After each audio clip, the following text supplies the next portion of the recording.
सनातन धर्म में हर दिन किसी न किसी देवी या देवता की पूजा, व्रत, जप आदि के लिए समर्पित है। हिंदू मान्यता के अनुसार सोमवार का दिन भगवान शिव और उनके मस्तक पर शोभामान चंद्र देवता की पूजा के लिए अत्यंत ही शुभ माना जाता है। मान्यता है कि सोमवार का व्रत रखने वाले शिव साधक अपने जीवन से जुड़े सभी कष्ट पलक झपकते ही दूर कर सकते हैं। उनकी सब मनोकामनाएं पूर्ण होती है। लेकिन इस व्रत की शुरुआत और पूजा करने के लिए कुछ नियम बताए गए हैं, जिनको अनदेखा करने से व्यक्ति को इस व्रत का शुभ फल मिलने की बजाय अशुभ फल मिलता है और वो पाप के भागी बन जाते हैं। तो ये इसका नियम जानना बहुत जरूरी है कि सोमवार के व्रत कब, कैसे और कितने करने चाहिए।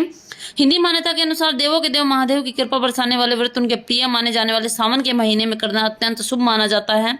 ऐसे में आप इसे श्रावण मास के किसी भी सोमवार से शुरू कर सकते हैं। यदि आप किसी भी कारणवश इन दिनों में से किसी भी एक सोमवार को अपना व्रत न उठा पाएं तो आप चैत्र, वैशाख, कार्तिक या मार्गशीर्ष के महीने में भी अपना व्रत शुरू कर सकते हैं।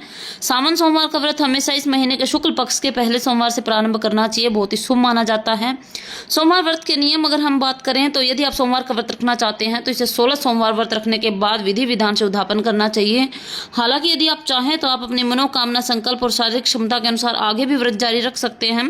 भगवान शिव के सोमवार व्रत को 5 साल तक रखने का भी विधान है। यदि आप सावन के सोमवार का व्रत रखते हैं तो इस महीने में पड़ने वाले व्रत की संख्या का संकल्प रखकर भगवान शिव की साधना का शुभ फल प्राप्त कर सकते हैं। यदि आप सोमवार का व्रत रखते हैं तो शाम के समय शिव पूजन के बाद ही अपने व्रत को खोलना चाहिए। सोमवार के व्रत में शाम के समय आप बिना नमक का कोई भी भोजन कर सकते हैं, बस अनाज नहीं होना चाहिए।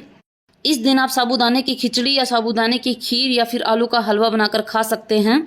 सोमवार का व्रत करने वाले साधक के लिए कुछ नियम बताए गए हैं। सोमवार का व्रत रखने वाले व्यक्ति को प्रातःकाल सूर्योदय से पहले उठना चाहिए और दिन में भूलकर भी नहीं सोना चाहिए। सोमवार का व्रत में शाम के समय ही भोजन करने का विधान है। ऐसे में उससे पहले किसी प्रकार का अन्न का सेवन ना करें। सोमवार का व्रत करने वाले साधक को तामसिक चीजों का सेवन नहीं करना चाहिए। सोमवार का व्रत रखते हुए व्यक्ति को पूरी तरह से ब्रह्मचर्य का पालन करना चाहिए। सोमवार व्रत में भगवान शिव के साथ माता पार्वती की पूजा करनी बहुत जरूरी है। 16 सोमवार का व्रत करने के लिए पहले सोमवार को आपको शिवजी के समक्ष खड़े होकर व्रत का संकल्प लेना चाहिए और 17वें सोमवार के दिन व्रत का उद्यापन करना चाहिए। हिंदू धर्म में 5 सोमवार के व्रत का भी विधान है, जिसे पशुपतिनाथ का व्रत भी कहा जाता है। भगवान शिव को समर्पित ये एक धार्मिक व्रत है। यह व्रत लगातार 5 सोमवार तक किया जाता है, जिसमें कोई भी सोमवार बीच में छूटना नहीं चाहिए। यह व्रत सुख, समृद्धि और मनोकामना की पूर्ति के लिए किया जाता है। अगर इस व्रत की विधि की बात की जाए तो व्रत शुरू करने से पहले भगवान शिव के समक्ष संकल्प लें और 5 सोमवार के व्रत करने का प्रण लें। व्रत वाले दिन स्नान करके स्वच्छ वस्त्र धारण करें और शिव मंदिर में जाएं। शिवलिंग का अभिषेक करें, पूजा सामग्री चढ़ाएं, धूप, दीप, चंदन, बिल्व पत्र, पुष्प, फल, जल सब अर्पित करें। मीठा प्रसाद तैयार करें और उसे 3 भागों में बांट लें। 2 भाग प्रसाद भगवान शिव को चढ़ाएं और 1 भाग घर ले जाएं। 5 दीपक भगवान शिव के समक्ष जलाएं और 1 दीपक घर लेकर जाएं। घर में प्रवेश करने से पहले घर के मुख्य द्वार पर दीपक जलाएं और प्रसाद का बचा हुआ भाग खुद ग्रहण करें।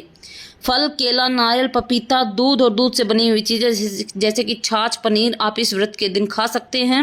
इस व्रत के महत्व को अगर हम जानें तो ये मनोकामना पूर्ति के लिए किया जाता है। पशुपतिनाथ व्रत भगवान शिव को प्रसन्न करता है और भक्तों की मनोकामनाओं को पूरा करता है।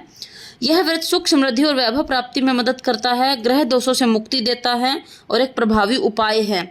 व्रत शुरू करने से पहले जिस मंदिर में पहला सोमवार की पूजा आपने की थी उसी मंदिर में बाकी सोमवारों की भी पूजा करनी चाहिए। व्रत में तुलसी का उपयोग करना चाहिए। व्रत में शाम के समय भोजन करना चाहिए, लेकिन वह मीठा होना चाहिए। व्रत पूरा होने के बाद उद्यापन करना चाहिए। इस प्रकार से पूरा विधि विधान से आप भगवान शिव को प्रसन्न करके अपनी सारी मनोकामनाएं पूरी करवा सकते हैं। बोलो हर हर महादेव।